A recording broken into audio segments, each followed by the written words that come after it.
Welcome, coaches, and thanks everyone for tuning in. Another episode of the Rising Coaches podcast. Here to chop it up, talk some hoops. Your hosts, Alan Major, Doug Caputo.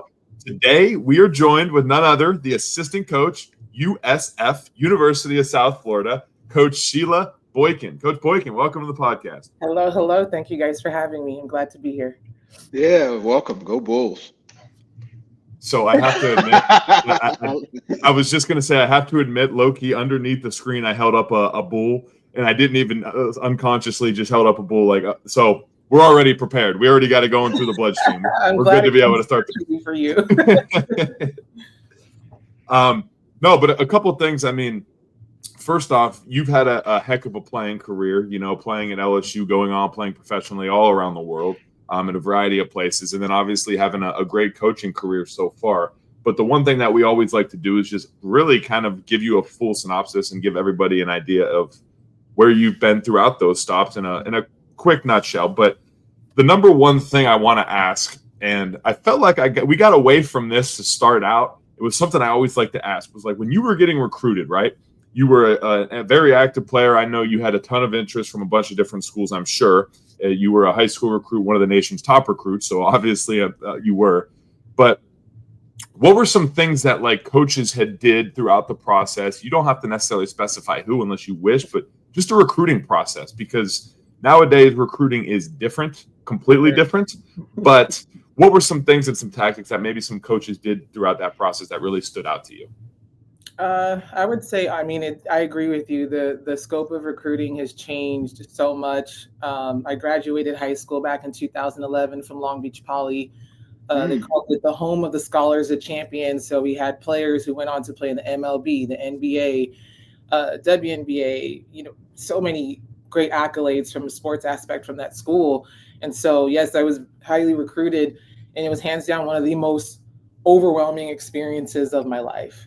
I remember being in class, and this was my last period class. I would take a 3D art class, and I remember people would be calling me, and I'm like, yo, I'm paper macheing right now. Can I just focus on that, please? But I would say one thing a lot of coaches did is they were on it. And that was, pre-Instagram. I think MySpace was a thing at the time. It was MySpace and Facebook. But this is pre-IG, pre-X now, used to be Twitter. And there were different rules, along that. But I think coaches were very intentional with building that relationship with me as well as with my family. I remember, being on the call with Dawn Staley and then having to pass the phone over to my mom and then debriefing after, okay, Coach Staley, she's serious, and they started when we were young too. Because then they were on it. And I remember even being on the call with late Kevin Morrison. He was at Cal at the time, and him and I talked quite a bit. And we built a really solid relationship. And I was fortunate to also share that relationship at San Diego State as a GA. But I remember being on calls with him when I was a recruit, and I was like, can I just ask someone, can I just commit now?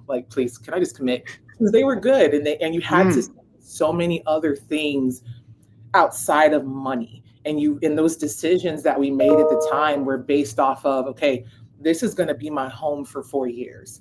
This is where I'm going to be for the next 4 years. Even if I'm thinking about transferring, I really have to think about this, because then I'd have to sit out a year. So the scope of recruiting in regards to the transfer portal, NIL, and shared revenue, what we had to think about back then was very different than what I think recruits have to think about now. And back then it was really, really relationship driven. Yeah, for sure. And that stuff is kind of the second conversation and the third conversation, because obviously we all know what the first conversation is anymore. Tell me the money. Yeah, exactly right. Yeah. Was that something that you and your family, everybody kind of has their 3 or 4 cornerstones in recruiting, this is what we're looking for. And obviously you were going to have a chance to play no matter where you went. So it wasn't like I'm going to play more here versus there. You were going to play no matter where you went. So then after that, what were the things, relationally, or were there other things that, back then were important? What were those 2 or 3 other things outside of playing for you? Yeah, I mean, it was definitely relationships with coaches. I think my backstory with having committed to LA to play for Nikki Fargas, and when that whole staff left to LSU, I basically asked Nikki, can you put me in your suitcase and take me with you to Baton Rouge? But that I think was a testament to the relationship that I had with her and the staff. And at the time, you had Tasha Butts, who was at Georgetown. You have Stacey Terry Hudson now, who gave me my first opportunity as a GA at San Diego State. And Tony Perotti, who is like a second father to me. I talk to that man. I can call him up whenever. So those relationships really did matter to me, because I really had to think about this. And I'm not going to lie, when I was deciding between after Nikki had left and when Corey had taken over at UCLA, Corey, had heavily recruited me. And I remember being in her office, being on the phone with her, and this stuck with me still to this day. And I still try to sell this to recruits as best as I can. And I don't know if I can do it like her. But she said, where do you want to be on your bad days? Who do you want to be with on your bad days? Those things matter, because facilities are nice, money is nice, but when you're having that tough time as a freshman, I call it the freshman blues. Who's going to help you out of that rut? When you have a bad game, are those coaches still going to be in your corner? Are those coaches transactional and they base that relationship off of what you're doing for them on the court? So that's one thing that I think I definitely have taken with me as a player, as continuing my career at LSU, and even now as a coach. And that's how I coach. That's my philosophy is, are you going to be in these kids' corners when they're having a bad day? But also academics was important to me, but, back then it was like, I'm going to go play, so I wouldn't say I was the best student. Looking back at it, I could have been a lot better, but academics was very important. And also I would say the investment in women's basketball as well. And that was another thing that was difficult in making that decision between deciding to stay at UCLA to LSU. And at the time, and granted, Corey has built that place up to a national powerhouse, competing in the Final Four, hands down. Like, today I would love to go play for her. But at the time, with SEC women's basketball being, if not the best conference in the country, it's like, why not? Why not go somewhere where you got fans waiting outside the plane for you? When you got fans coming to practice, you got people reaching out to you. I remember I had gotten sick my sophomore year with Guillain-Barré syndrome, and that support that I received from the fan base was tremendous. And I will say this, like, SEC loves women's basketball. So yeah, for sure. No, that's great. Especially, one, being able to have those experiences, meet those coaches, and just go through the processes. Regardless, you said, excuse me, you said the freshman blues, and that immediately hit just something with me, because I remember my freshman year at one point, I ran to the bathroom after one practice. My coach was a very old school coach. Okay. Yes. So he was very in your face, spit spewing. And I had that in high school too at one point. So it's not like I wasn't used to it, but it was just a freshman blues. You're away from everything. It's a completely new environment. You're like, all right, can you take this on? I remember calling my dad. I don't know if I can do this. He goes, oh, you'll be fine. And then the next day I was right back at it. So it was like, but I understand completely what you are saying. Yes. But isn't it crazy how, like, it was, oh, you'll be fine. Like, even when I would call my mom and, because I was my freshman year at LSU, I didn't play a whole lot. And that's another thing that's changed is, my freshman year, there were 5 other players that were in my position ahead of me. And somehow I worked my way towards the end of the season into a rotation. But for the most part, I didn't play a whole lot. And so I had to be the best teammate on the bench. I couldn't be a jerk because coach was really big on that, not being a jerk. But also, if I thought about transferring, I really had to think about that, because I was like, okay, I didn't play this past year. Next year it's looking a lot more on the upside. Do I transfer? Because I'm gonna have to sit out a year. Where now it's like, hey, if I want to transfer, I could play right away.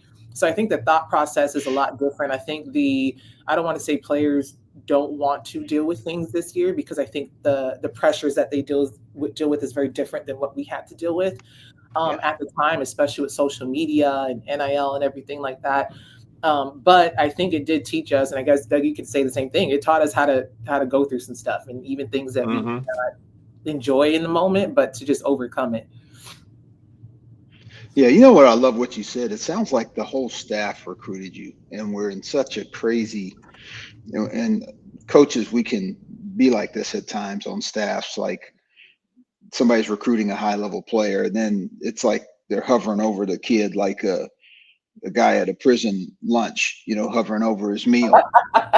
You know what I mean? Like, and so they don't want anybody to touch him. Nobody else call him. This is my guy or my girl, and that drives me crazy because you just named the entire staff. And what happens with the my guy, my girl stuff is if that kid comes, they're going to probably feel most likely to move on if things aren't going great, because what if that coach leaves? That coach that was the territorial one. What if that coach leaves? Now you don't have a relationship with anybody else. Agreed. So, I love that you said that. I really did. You're nervous to walk into anybody else's office because you never got to know them in the process. Right. I'm so glad you brought that up, because I think it's something that's more common now in coaching. I think a part of it's because of like just how fast and quick everything's going. There's a place for everybody in club ball, especially American AAU basketball on both, girls and boys sides. I remember playing for West Coast Premier. Now they're Why Not Premier in EYBL circuit. And I remember the tournament we used to have with Nike Nationals. That was at Augusta, South Carolina. It was at a rec center. There were 4 courts. Riverview Athletic Center. Right. You had the track, the walking track up top, where if it was a good game, all the coaches would go up there and peek down and stuff. And then they give us the awesome cold sandwiches right after. After the games. But that's how it was. Whereas now there's so many, like recruiting, again, it just changed. But I'm a strong believer as a coach where it takes a village. There's never one coach who does one thing solely by themselves. And there's times where it's funny, Jose would say, great job on that scout or great job on that kid. And I'm just like, hey, it takes a village.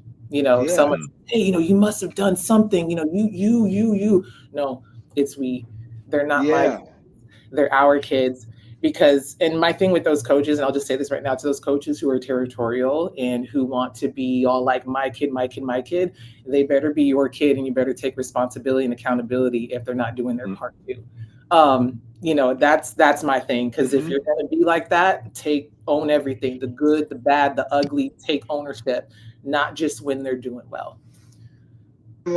Especially when somebody can drop your name on social media that you recruited this kid, that's another part of it too, that we get caught up in. So you're right.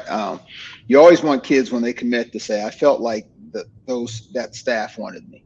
I felt like the coaches wanted me, as opposed to, Coach Doug was my guy, in this process. Yeah. When a kid says, man, it just felt like the whole staff wanted me. Yeah. And it's okay to be like a point person on a kid. Like, absolutely. It's always gotta have that. I agree. I think it takes, it has to be a staff all on the same page, not in agreement. It's obviously the head coach's decision, but once we know we want that kid, like we're all going after that kid relentlessly, because it's not staff against each other. It's us as a staff against other schools in competition. There you go.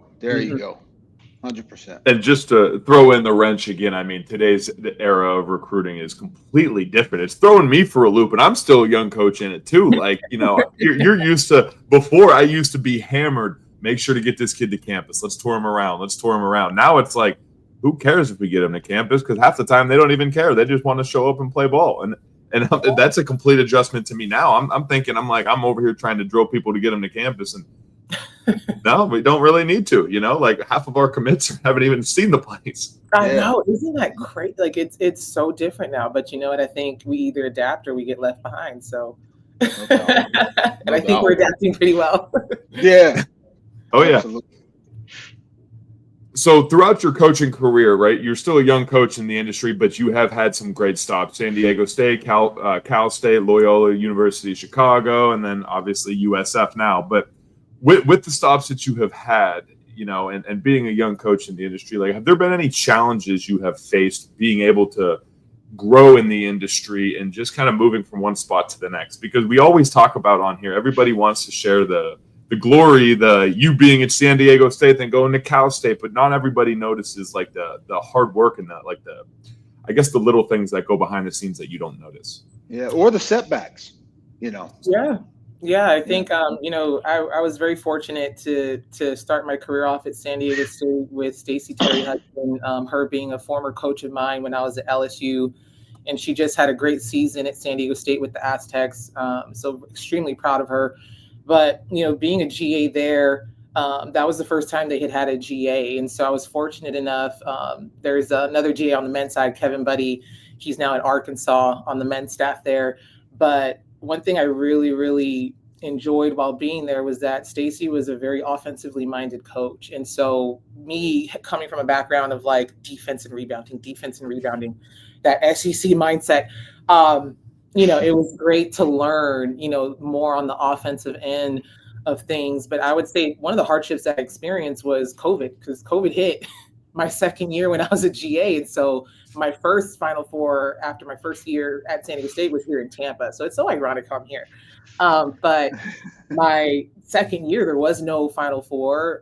So I had to figure out how to network and how to build those relationships to possibly, find another job. And so in between Cal State Northridge and San Diego State, I was actually a head coach at Marlboro, which is a private school in LA. I was there for like maybe 3 months. And then I lucked out and got to Cal State Northridge. But I would say one thing that a lot of coaches, a lot of young coaches that they deal with is they don't know what they don't know. And it's hard to know sometimes where you have to be better when sometimes you step into spaces and you don't know what to do. So I think that's one thing that I struggled with. Is, okay, like I don't know what I don't know. I want to learn so much. I want to say so much, but I don't want to sound stupid. But also I don't know what I don't know. And so what I did was I sought out mentorship, and I'm fortunate for John Silver, he also was at UCLA when I was being recruited. And also he was at LSU when I was a player as a Dobo, and he was at San Diego State as a Dobo when I was a GA. So that was a relationship I cultivated over the years. And he, taught me a lot during my time there, as well as Stacey. But also I was that type of person that when the men's team was practicing, I was in there because our men's team was very successful. My second year there, I can't remember my second or third, or after I graduated, they almost went undefeated. Actually, no, it was COVID because they didn't get to go to the tournament that year. That was a winning program there. And so I would sneak into their practices, and I would have my notebook. It's still there, but I would take notes, and I would, Steve Fisher would stop by, and him and I would talk a little bit. And so I think a mistake that a lot of young coaches make is that we don't enter into spaces open to learning. I think we're so caught up in trying to prove ourselves so much that we don't like sit back and observe and just take things in, but I think that's part of the not knowing what we don't know aspect of things. But another challenge for me was just the change in athletics, the change of the players themselves. This generation of athletes, they need a lot more love than they did. I'm not saying that, that we didn't need love, but, that love was different. We looked at love from our coaches as getting in our face, holding us accountable, the 6 a.m. conditioning if you missed class. That was love. That was, okay, who cares about me because they're holding me accountable. Where now these kids, they need more check-ins. They need more, how are you? Hey, good luck on that test. They need after a bad game, hey, you're okay. You got this. The film sessions, it's always a gauge. And I could tell by when they walk into my office, okay, you need a hug. Come here. Like, yeah. That's it. But that was the challenge that I had because we're so caught up in like back in my day, it was like this and it was like that. These kids don't care. It's so different. And they love more now than ever. But I would say those are some of the challenges, not knowing what I didn't know. And also, trying to seek out mentorship from outside as well. And then having to adjust to today's athlete. Yeah, no, those are great. Especially the kids, because they're just it's such a different level of scrutiny. I mean, the moment they don't have to leave their apartment or their dorm to be scrutinized. No, just pick your phone up and, again, that's the art to that in itself of, does that thing own you or do you own it? Right. because there's no real in between there. You've got to make a decision with that thing. And if it owns you, then there's a lot that comes with that, because now you're going to expose yourself to maybe more scrutiny than, and most of it probably not fair, but it's just there. And so, your scrutiny was from your peers as a player, because again, we just talk smack to you each didn't other. have to worry about your phone. It wasn't, I mean, the iPhone was only out in 07, or whatever it was, or 08. So, you didn't even have to worry about some of that stuff. But you're right, now, every day, like kids, you have to take their temperature every single day. You literally do. Yeah, and it helps knowing how to coach them, how to approach them, all those different things, because we're coaching more. It's less physical. It's more between the ears. I think that's what we're doing. Sorry, Doug, if I cut you off. No. I was gonna completely agree with all of it, because there's a lot more people and a lot more voices in people's ears now, and it might not even be somebody they know's voice. It could just be some third party randomly posting stuff like on social media. So completely. I mean, I saw something recently that said that your social media feed is ultimately what goes on in your brain on a day-to-day basis. Because like if you're watching videos about basketball, well, your feed is most likely going to continue to grow about basketball. If you're watching something about, like, I don't know, Animal Planet or something random, like that's what's going to be popping up. So it's like whatever you see is what ultimately goes through your brain and wires your brain. So ever since I heard that, I'm watching these videos and I'm like, yeah, I'm going to put this phone down for the day. I can't be doing don't do it. Don't do it to yourself. Yeah. Like it's too early in the morning for this one. But I want to ask too, you said something about taking notes. Now, I apologize. Did you say you were taking notes in practice? You said the notes are behind you. Like, are those notes that you take from prior practices or from games, or?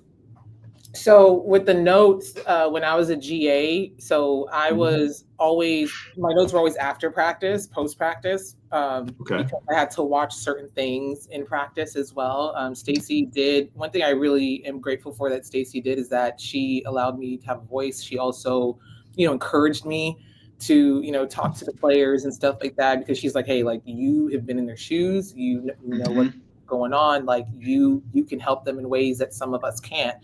But also for when I would go to the men's practices, I was just literally sitting on the side and I would just be taking notes while they're practicing. Because I'm a strong believer in, like, you can learn from anybody. You can learn from anyone. And at each stop I've had, there's things that I liked, there's things that I didn't like.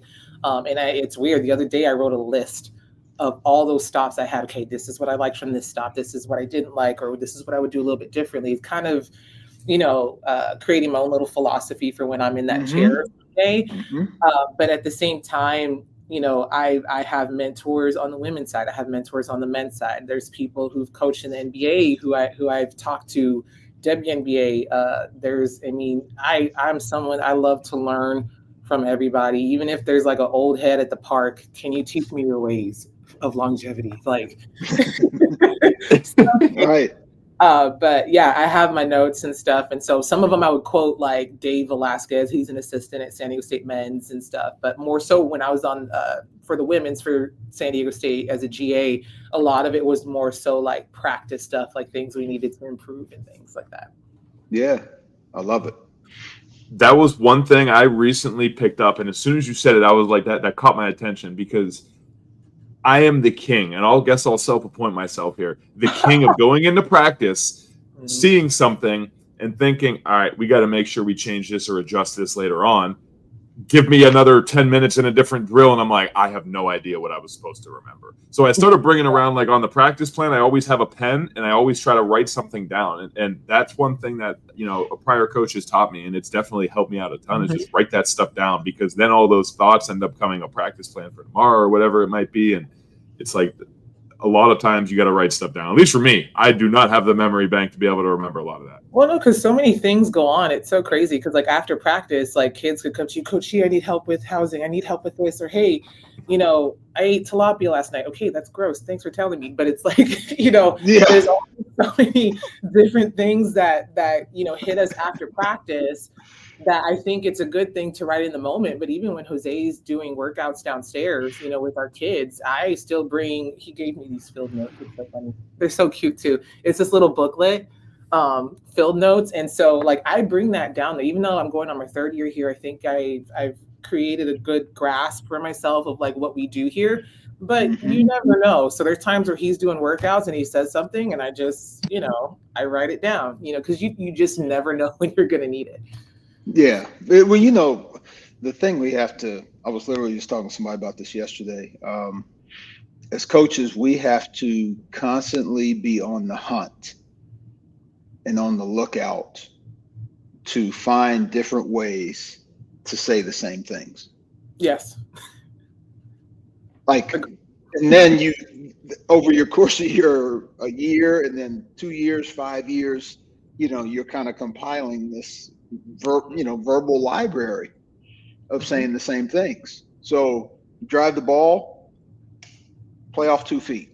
Great. That's one way to say it. Drive the ball, use your 2.5. All right. So you got 2.5 to make your, that's another way to say it. Drive the ball, use your brakes. Like we said, everything meant the same thing, but we're constantly on the hunt of trying to say things in different ways. So that's why note taking is so important, because you're taking a snippet of something that resonates with you, and then it's going to help you be a better teacher, because you're going to you may not say it exactly the same way, but you may repeat that phrase in your words, right? Or you may say it exactly the same way. That's fine too. But the bottom line is we have to just be constantly on the hunt to sharpen our levels of communication. Because if it's the same way every single time, it's like, okay, coach, I got it. Right. Whereas, so you're, in a sense, is it mental trickery? Yeah, maybe. But 2.5, hitting the brakes and playing off 2 is all the same thing. Yeah. But you could say the same thing in 3 days, of a workout week. Say one thing on Monday, another thing on Wednesday, another thing on Friday. They all the same thing. Right. But that's something, I think that's a challenge for us as coaches. We have to continue to grow in that area, because that keeps our ability to teach better, and the better teachers we become, then the players are going to benefit. Oh, absolutely. And I love that you said that, the continuous growth aspect, because I think right now in an era in coaching where I think people could be very comfortable and think that they may not have to do things differently or learn anything more. I do agree with you with the continuous growth, constantly seeking growth opportunities. And that's why I'm always very grateful for Patty Medina at American University, because she has introduced me to things that I never would even thought of being a part of, and someone who is aspiring to be a head coach someday, she's encouraged me to be in spaces with those making the decisions and hiring. So yeah, there's growth. Absolutely. Yeah, no, we can tell it's jumping off the screen on this pod for sure. So absolutely. Well, Coach, one thing I want to make sure to bring out too, and I know when we were talking these last couple of weeks, you have been all over the place, right? One day I'm texting you, and I know some of these were more personal just to get out while you have some time, but some of them were also on the recruiting trail.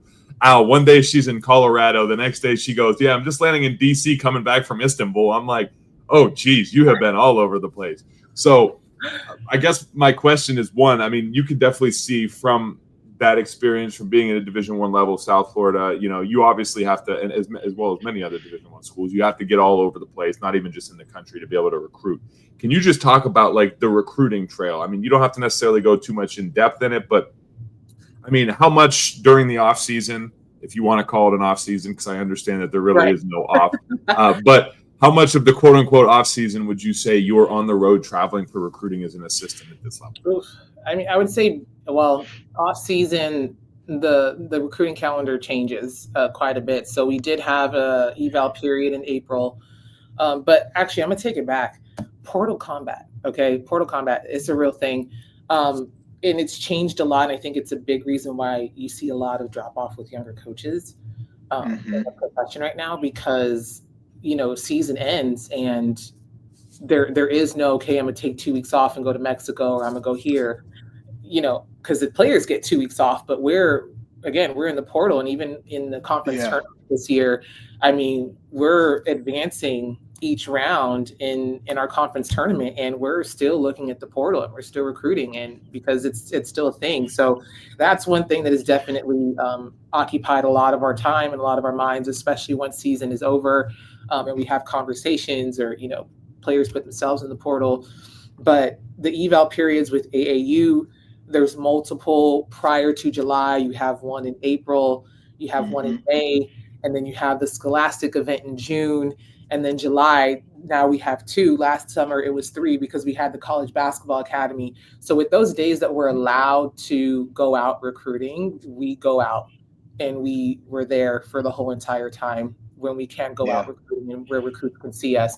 But in regards to like the portal, I mean, again, that's a thing that's just an entity in itself, where you're talking to a kid on a Tuesday and then you bring them in on a Friday. That's just how, or a Thursday, that's just how fast everything moves.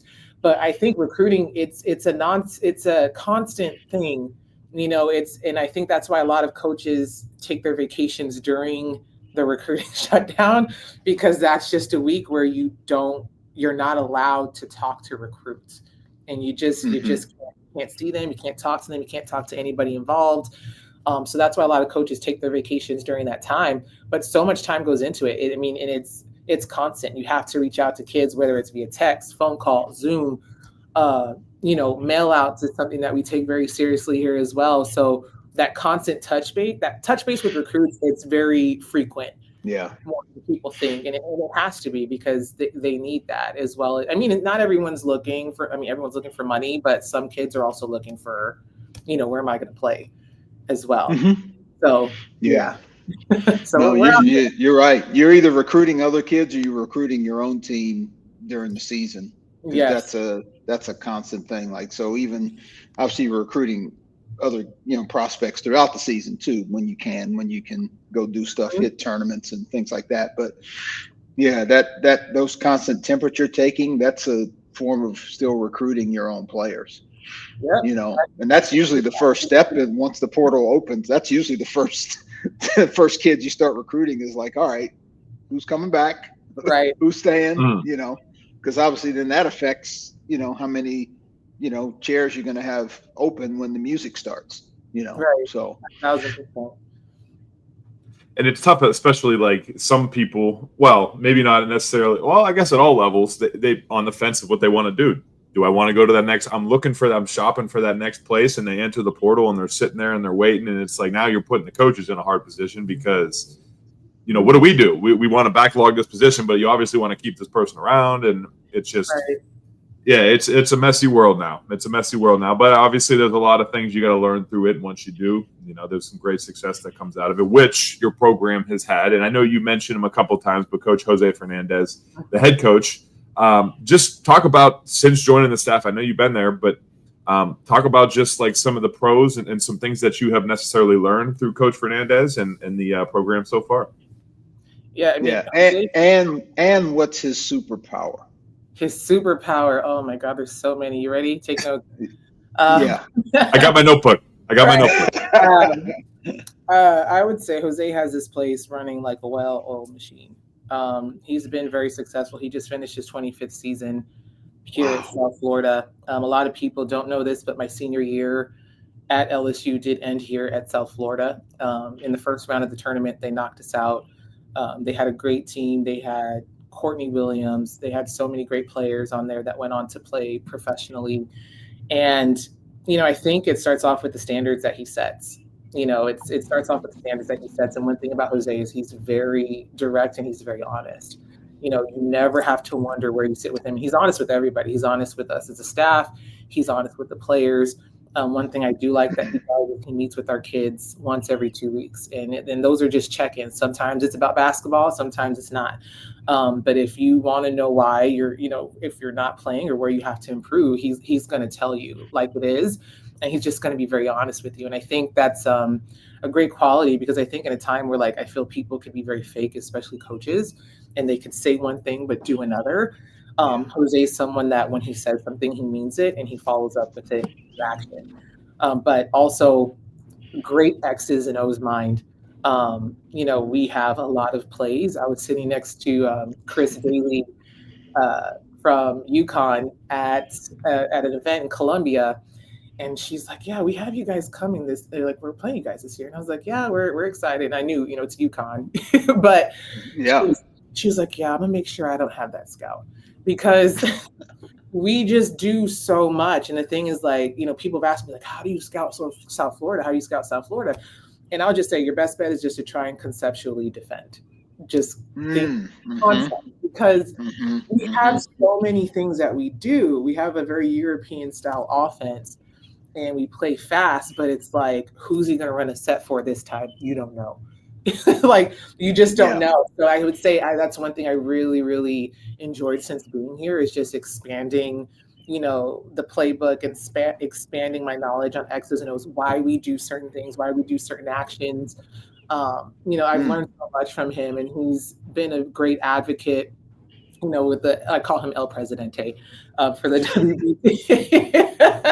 I call him that, but no, like, he has his hands in so many different things that it's admirable of how he can be the president for the WBCA, as well as coach for Team USA and win a gold medal and run an NCAA tournament program successfully. So, I think his secret sauce is he's also hired a hell of a staff, because I think our associate head coach, Michelle Woods-Baxter, who's been here with him, I think for her, this is year 18 now. Oh, wow. So she's, been his right-hand woman, and she's helped him recruit internationally. She's helped him recruit their own players continuously. Very relationship driven. So she's like the head honcho when he's out with Team USA or when he's doing things with the WBCA. So I think it starts with hiring as well. Yeah. No, delegation is, and I say when, because you said it earlier, when you move over into that chair. We're not saying if. We don't say if on this program. We say when. Being able to delegate is one of the fastest things that you'll eventually learn. Clearly, he's mastered it. Yes. He's had 25 repetitions on how to delegate. So clearly he's mastered it. But that'll be one of the things as you step in that becoming a head coach is, just people that you can trust, people that you want to be around every day. Yes. That's such a huge part of hiring is, do I just want to be around this person? Because it's too long. This is a year-round deal. I mean, this is not just like the season and then NBA guys go their separate ways after 8 months. Right. But you're still with each other. And so that's a big one. Just who do I want to be around this person? Is this person funny? What kind of energy does this person, will they get your jokes? You want somebody that's going to get you jokes. Exactly. Somebody that when they walk into even if it's a fake laugh, right? Just give me a fake laugh. Just make me feel better about myself. What kind of energy is this person bringing into the room? So you're getting like a master class on a lot of stuff that you probably you won't even realize it until your time comes. Yeah. I mean, you're absorbing it now, but you're going to apply it later. Yes. No, he's been great, and I think one thing I value about Jose is him and I have a really good relationship, and we're very honest with each other. I can be honest with him, he could be honest with me, and it's nothing personal, because that's a big part for me too, is like loyalty. I'm very, very big on loyalty, and where I'm from, I grew up in Lincoln Heights in LA. And it's like, loyalty is such a really big thing. I don't like looking over my shoulder and not knowing who's in my corner. Or, my mom, because both of my parents did coach JUCO basketball. So I was that big-headed kid in the corner bouncing the ball. But my mom had this analogy of like, she would tell her players that, she goes, you're walking down a dark alley. You don't know what's in front of you. All you know is who's behind you. Who do you want behind you when you're walking down that dark alley? And so, Jose Fernandez is definitely one of those people. Wow.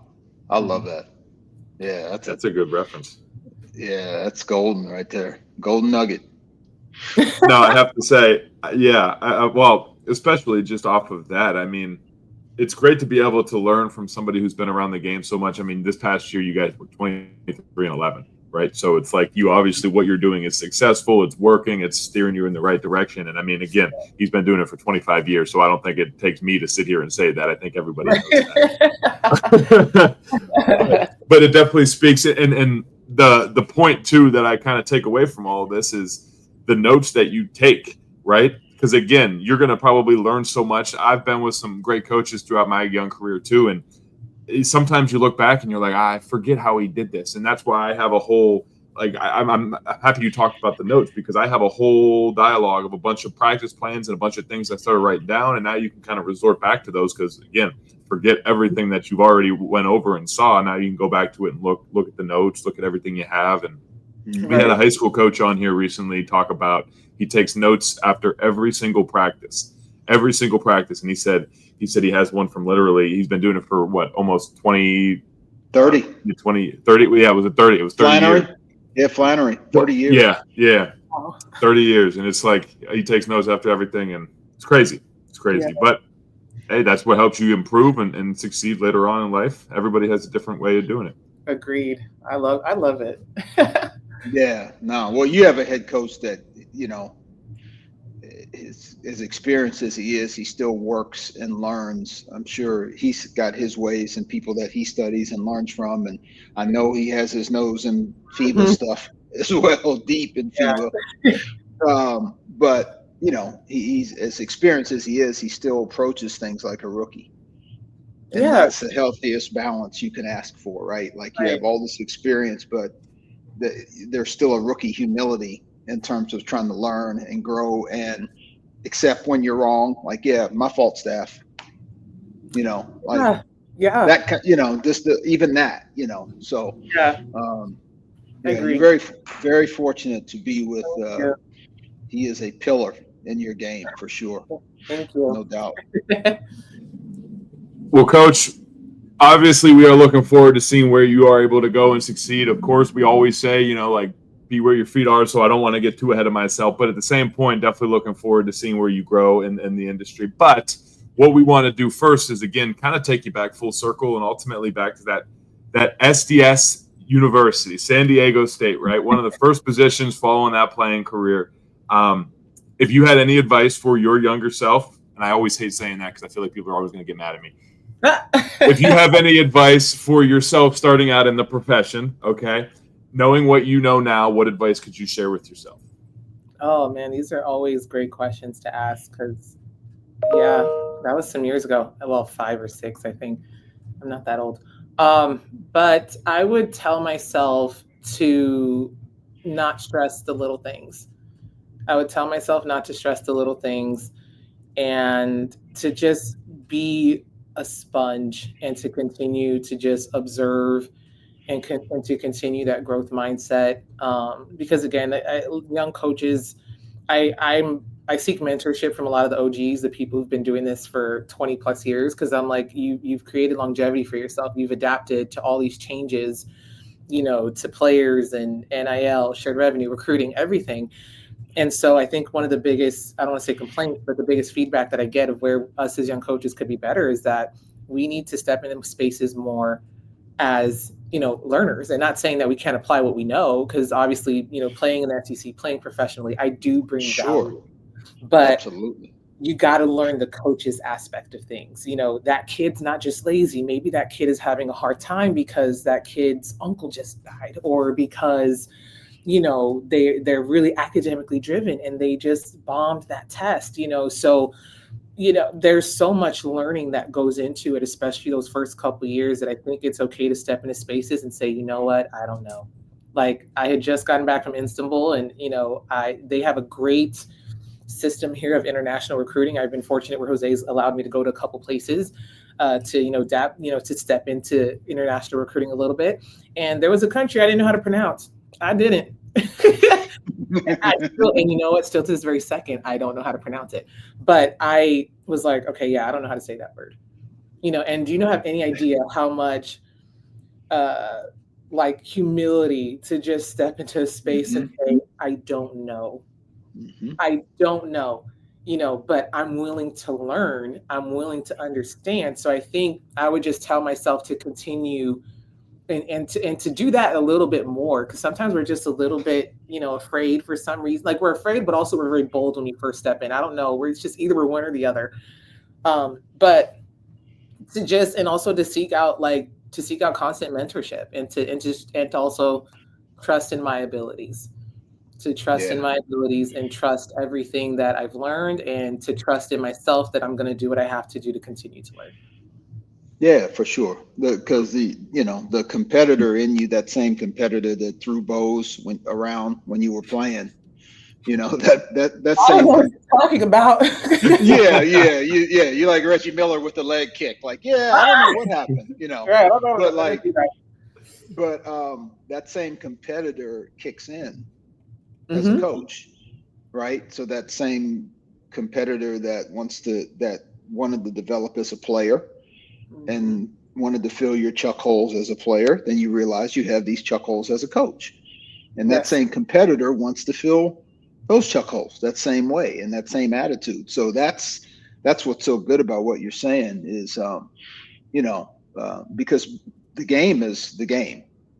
Like basketball, like that's not the issue of figuring out the basketball part. It's the teaching and the communication, and again the temperature taking, and 1 through 14. Where's each person's button, and all those kinds of things. So now, before Dougie lands a plane, this has been so good for us. Love your energy, number one. Love your yeah, that's all right. Whatever it takes. Genuine or artificial. Sometimes it's both together, but that's all right. But now, you like this. Dougie has said it. You're just on the ground floor, just getting started. So such a bright future. But this has been really good for us. So we just thank you for taking some time to hang with us. No, thank you. You guys have been awesome, and I love that. It felt very comfortable. I felt good. So. Yeah, we told you. This is more of a basketball chop up as opposed to like I said, you'll have your share of pressers in the future, but this shouldn't feel like one right now. We definitely didn't want to make this feel like next question. We didn't want to do that to you. So this should be fun, and it was, and it will impact some listeners for sure, because you're going to say one thing to that one person. You don't know who it is. You don't know where it'll land, but there'll be things you say today that will hit that one person in that one way on that one certain day when they needed to hear it. And so the nice part is, if that's going to happen, you'd like to know who and when, but but no, this was great. We really appreciate it. Thank you so much. Yeah, no, thank you for being on here. Like I said, I know you've been busy even traveling around, so it's good to be able to chat, get a conversation in, and obviously thank Patty for connecting us, and of course, like I said, look forward to seeing where you grow in the industry. And for everybody out there, we want to thank you again for listening to us in another episode, the RCP. I'm starting to start with the acronyms now, right? You like that? Rising Coaches Podcast, everybody. Alan Major, Doug Caputo. Keep working, coaches, and keep rising. We'll see you all soon. Go Bulls. Go Bulls.